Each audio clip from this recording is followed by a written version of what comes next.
Ladies first, Anita से शुरू करते हैं। अनीता, कैसी हैं आप? जी अस्सलाम वालेकुम। मैं बिल्कुल ठीक हूँ। खैरियत से हैं? जी जी, बहुत खुश हूँ, खैरियत से हूँ। अनीता, अपनी जरा, अच्छा एक तो आपने हाथ में क्या है वो आप दिखाएं जरा।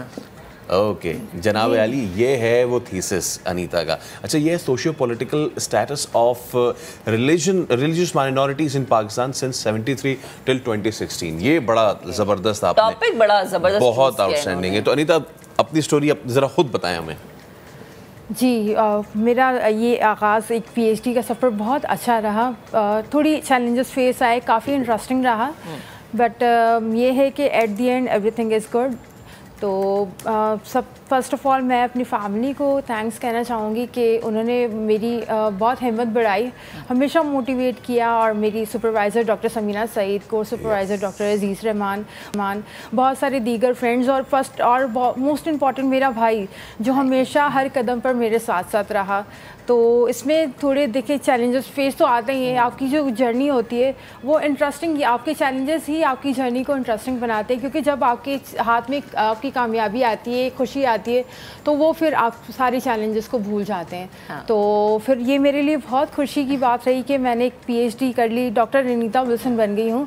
तो एक बड़ी अचीवमेंट है और बहुत खुश हूँ। सब भी बहुत खुश हैं। इस मुल्क के लोगों ने मुझे बहुत सराहा, सर आँखों में बिठाया, मेरी कामयाबी को मेरे साथ सेलिब्रेट किया है। जबरदस्त। जो आपने कहा ना कि चैलेंजेस ही आपकी ज़िंदगी को, आपके सफ़र को खूबसूरत बनाते हैं, ये एक ऐसी बात है जो कि हर किसी को समझनी चाहिए। आशिर भी हमारे साथ मौजूद है, मास्टर्स के आशिर। आपने, मैं चाहूँगी ज़रा आप अपने सफ़र के बारे में बताएं। जैसे अनीता ने तो कहा जी कि मेरे बैक हैंड पे मेरे भाई जो कि हमेशा मेरे साथ रहे हैं, तो आपकी जर्नी कैसी रही? कौन साथ हमेशा मौजूद होता था, कौन सपोर्ट करता था? अस्सलाम वालेकुम सबसे पहले, और सुबह खैर सबको। मेरी जर्नी भी, और उन्होंने कहा कि मैं उनके साथ हमेशा साथ था, बट मैं उनके साथ तब जुड़ा जब मैंने कुछ मैंने भी कुछ अचीव कर लिया। जब आप 10th के बाद या 12th के बाद जब आप कुछ आपको होश आता है या कुछ, तो बट उससे पहले ये मेरी इंस्पिरेशन थी, क्योंकि मैं आई एम यंगर देन हर। सो मैं छोटा था तो इनके साथ उंगली पकड़ के स्कूल जाता था, तो डेफिनेटली तो ये मेरी इंस्पिरेशन थी। और स्कूल में भी आई वाज सो नॉटी, और तो लोग कहते थे यार तुम्हारी सिस्टर इतनी डिसिप्लिन है तो उनसे सीखो ना। तो उनसे सीख के फिर जब मैंने भी अपने आप, जब मैं आफ्टर 10th और 12th, जब फिर मैंने यूनिवर्सिटी भी इनके बाद जाना शुरू किया। उन्होंने तब मास्टर्स कर लिया था, तो मैं इनके साथ ऐसे ही जाया करता था। मेरे 12th के बाद जब जाता था तो फादर कहते थे यार जाया करो यूनिवर्सिटी, देख कर आया करो, एक्सप्लोर किया करो, क्योंकि तुमने भी आगे यूनिवर्सिटी लाइफ स्टार्ट करनी है। तो मैं जाता था यूनिवर्सिटी, और उसी जाने के बीच में पहले मेरे पेरेंट्स जो है वो मुझे फ्रैंकली स्पीकिंग पब्लिक यूनिवर्सिटी में नहीं डालना चाहते थे। वो कहते थे कि मैं किसी प्राइवेट यूनिवर्सिटी जाऊँ, वहाँ पे इन्वायरमेंट अच्छा होता है, शायद वो सूट ज़्यादा मुझे करे।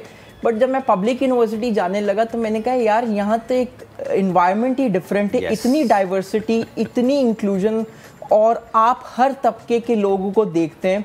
और वहाँ से मैंने फ़ैसला किया कि नहीं जी, मैं पब्लिक यूनिवर्सिटी जाऊँगा। और फिर उसके बाद मैंने IR में मास्टर्स किया।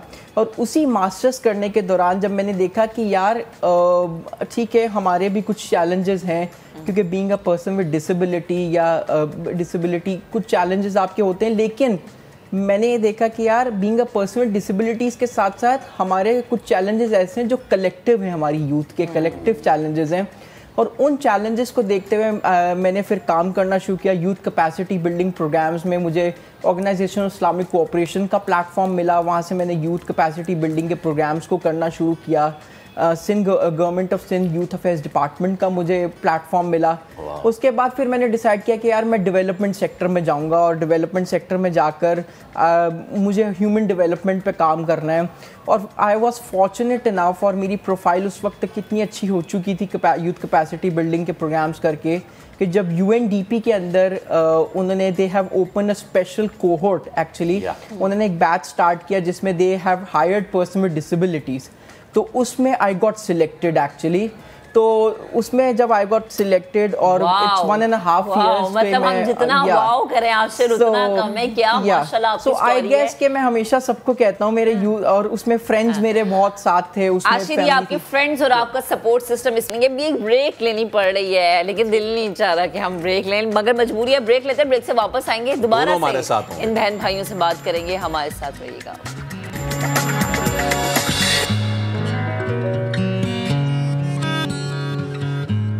Welcome back. खुदा अगर आपसे कुछ सलाहियत लेता है तो आपको रिटर्न में इतना देता है कि आप दुनिया के लिए फख्र का बायस बन जाते हैं। डॉक्टर अनीता विल्सन और उनके भाई जो हैं आशिर हमारे साथ मौजूद है। आशिर से तो हमने बहुत बातें कर ली हैं और अनीता से जो हमने बहुत कम बातें की। अनीता, मैं आपसे बात करता हूँ। अनीता, अब फ्यूचर प्लान्स क्या हैं आपके? मेरे जो वालिद हैं उनकी दिली ख्वाहिश है और मुझे भी बहुत पसंद है कि मैं अपनी सोसाइटी में जो मैंने पढ़ा है, जो इल्म हासिल किया है, वो कंट्रीब्यूट करूं, अपना कंट्रीब्यूशन दूं इस मुल्क की खिदमत, मुल्क के लिए, मुल्क की सोसाइटी के लिए। तो मैं लेक्चरार बनना चाहती हूँ, मेरे फादर की भी यही ख्वाहिश है। बेसिकली मैंने एक बार ट्राई भी किया है गवर्नमेंट जॉब के लिए, बट वही कुछ इश्यूज़ आए और हमारे यहाँ एक कोटा इम्प्लीमेंटेशन का सिस्टम है, उस पर मैंने अपनी थीसिस में भी इसको हाईलाइट किया है कि ये एक चीज़ है जो इस पर एक मैकेनिज़्म होना चाहिए, इसको रेगुलराइज करना चाहिए। और अब हमारे यहाँ सिस्टम में चीज़ें हैं कि इम्प्लीमेंटेशन बहुत स्लो है, तो आपको चाहिए कि ये गवर्नमेंट से मैं अपील करती हूँ कि इन चीज़ों पे फोकस किया जाए, क्योंकि हम भी इस मुल्क के सिटीज़न हैं। तो बिल्कुल जी, तो हमारे लिए भी ये चीज़ें होनी चाहिए, सब एक प्रॉपर मैकेनिज्म के थ्रू बात होनी चाहिए हर चीज़ का। एक अनीता, आपने सिटीज़न की बात की ना, मैं ऐड करूँगी कि प्राउड सिटीज़न है आप, और आपका जितना कंट्रीब्यूट हमारे मुल्क की तरक्की में हो उतना ही कम है, बिकॉज आपने जितनी एफर्ट्स के साथ, जितने चैलेंजेस के साथ ये हासिल किया है फैसल, ये आसान काम अच्छा अनीता, एक चीज़ में ज़रूर, आपने कोटा सिस्टम की बात की, जो आपने आपकी थीसिस का टॉपिक है वो बहुत इंटरेस्टिंग है और आपने गालिबन ईयर 1960 तक से शुरू किया, आपने 2016 तक आ पाएंगे ना। अच्छा, एक अगर आप मुझे बता सकें कि शुरुआत में हमारे मुल्क में कैसा रवैया रहता था टुवर्ड्स आवर माइनॉरिटी ब्रदरन, और वो आहिस्ता आहिस्ता कहाँ आपने देखा, अगर आप अपनी थीसिस के थ्रू में बता सकें? जब देखें, जब कंट्री बनी तो सब चीज़ नई थी, सब कुछ नया था। आपकी माइनॉरिटीज़ ने भी कंट्रीब्यूट किया है इसमें, और जो हमारे फादर ऑफ नेशन थे कायद आज़म मोहम्मद अली जिन्ना, वो तो माइनॉरिटीज़ को बहुत सपोर्ट करते थे। उन्होंने कहा था कोई रिलीजियस डिस्क्रिमिनेशन नहीं है, कुछ भी नहीं है, सब बराबर हैं, हिंदू मुस्लिम सब क्रिश्चियन जो भी हैं तो सब बराबर हैं। तो उन्होंने बहुत अच्छा एक रिस्पॉन्स दिया टूवर्ड्स माइनॉरिटी। आफ्टर डैट कुछ इश्यूज़ आए, आपके कॉन्स्टिट्यूशन में इश्यूज़ आए और बनते रहे और मार्शल लॉ आते रहे।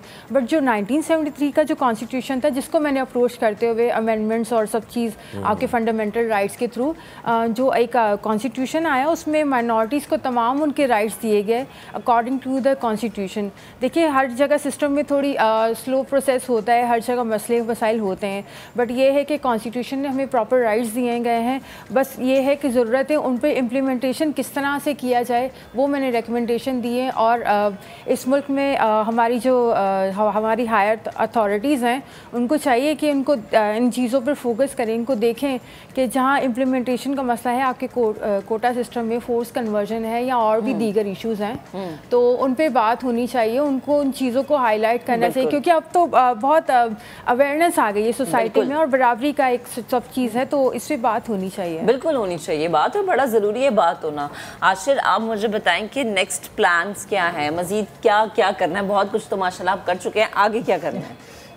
मज़ीद यही है, मैं डेवलपमेंट सेक्टर में I want to grow further, और जो काम मैं कर रहा हूँ वो I would like to develop. और सबसे ज़्यादा मुझे है कि मैं उन लोगों में से I would like to be by myself, उन तमाम लोगों में से जो इस मुल्क के डेवलपमेंट सेक्टर को जो है, या पब्लिक पॉलिसी सेक्टर को या पब्लिक एडमिनिस्ट्रेशन को जो है वो बेहतर कर सकें। क्योंकि हमारे यहाँ पे जैसे अनीता ने और आपने भी बात की, और ये इम्प्लीमेंटेशन कैसी होगी, कोटा है या हमारा, इस तरह होगी कि आपको जो है ना अपना पब्लिक पॉलिसी मेकिंग सेक्टर या पॉलिसी मेकिंग को दुरुस्त करना पड़ेगा, उसको एविडेंस के थ्रू उसको बेहतर करना पड़ेगा। तो वो जो ब्रिंगिंग एविडेंस, डाटा और ये सारी चीज़ों को है हमारी पॉलिसी मेकिंग में, और स्पेशली जो हमारी पब्लिक सर्विस है उसके लिए जो है ना मुझे लगता है कि बेहतरी के लिए बहुत ज़रूरत है। और मैं उन लोगों में से होना चाहता हूँ, उन लोगों में से अपने आप कंसिडर करना चाहता हूँ जो इसमें इसके लिए काम कर सके। और स्पेशली उसका सबसे पहला स्टेप मैंने उठा लिया है और I would like myself to further be strengthen in that. वो है यूथ कैपेसिटी बिल्डिंग। हमारा 64% जो हमारी पॉपुलेशन है वो यूथ बेस्ड है।